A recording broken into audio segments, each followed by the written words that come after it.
Hello everyone and welcome back to another survival guide. My name is Chris and I will be your host as we investigate what the best time to trade is as it pertains to day trading. Maybe you aren't aware of this, but the time of day matters quite a lot as we go forward in our trading careers, and it actually influences our accuracy. So it's very important to understand how to identify what time frame is best for us and why. So we're going to talk about all of that and more, but without any further ado, let's get going.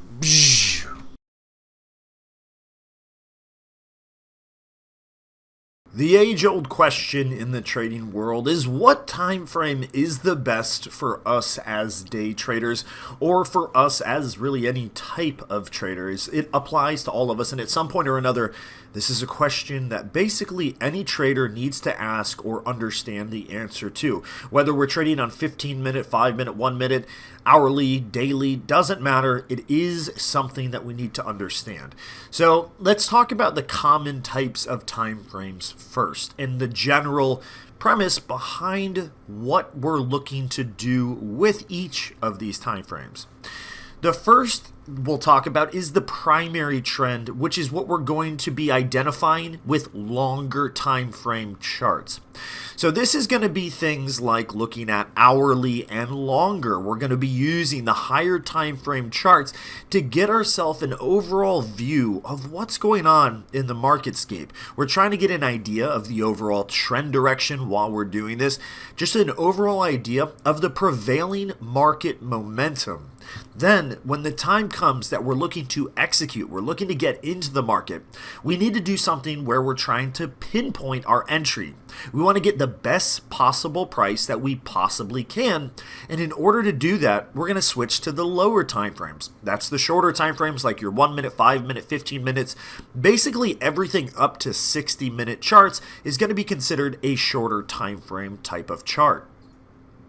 For day trading, the aim is to take advantage of price movements over a period of a few minutes to several hours, assuming that all positions must be closed by the end of the trading day. This is why day traders generally use smaller time frames, and some good examples of day trading time frames are going to be the 1 minute, 5 minute, 15 minute, 30 minute, and 60-minute charts.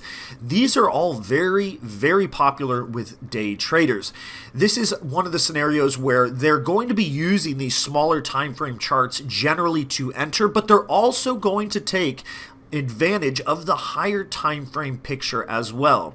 But the primary focus of the day trader is going to generally exist around the smaller time frame charts. With the 1 minute charts and with the 60-minute charts, we see a great degree of difference in terms of volatility and whipsaw type action that's visible. On a 1 minute chart, we're going to expect our accuracy of viewing the overall market direction, our overall read that we're going to gain from the 1 minute charts. We always expect that read to be lower than when we're taking a view and gaining a read from a higher time frame chart like the 60-minute charts, which is why it's so crucial to make sure we're always piecing the puzzle together. We want to have an idea of what that higher prevailing trend is doing, and perhaps we make the decision that when we go to our smaller time frame charts like the 1, the 5, or the 15, we're only going to execute positions that are in agreement with our higher time frame reads. Here's an example of how we can combine the time frames. The chart that we're looking at here is a 1-hour Apple chart. Now, what we would be wanting to do with this chart if we are day traders is we want to start by identifying the dominant trend, which in this case is an uptrend, given the tendency of higher lows and higher highs.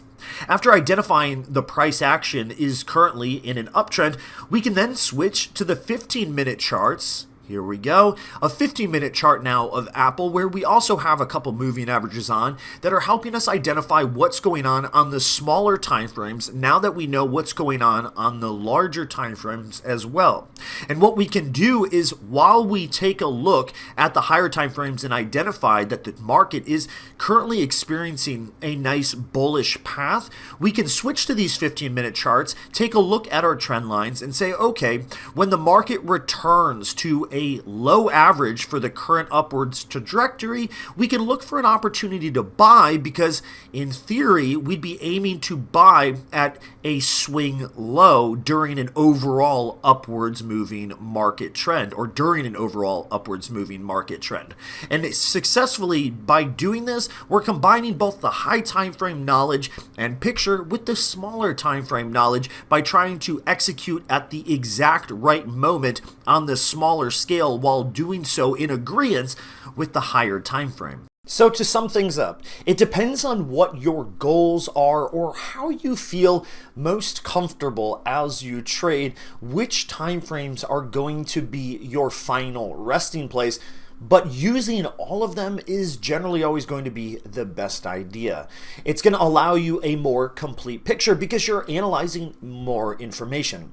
Now, there is such a thing as information overload, which is why it's important to ask yourself, are you more interested in executing a larger number of trades with a lower degree of accuracy and as such have a lower investment association with them? Or are you more interested in laser focusing with the highest degree possible, but in turn executing a less total number of trades?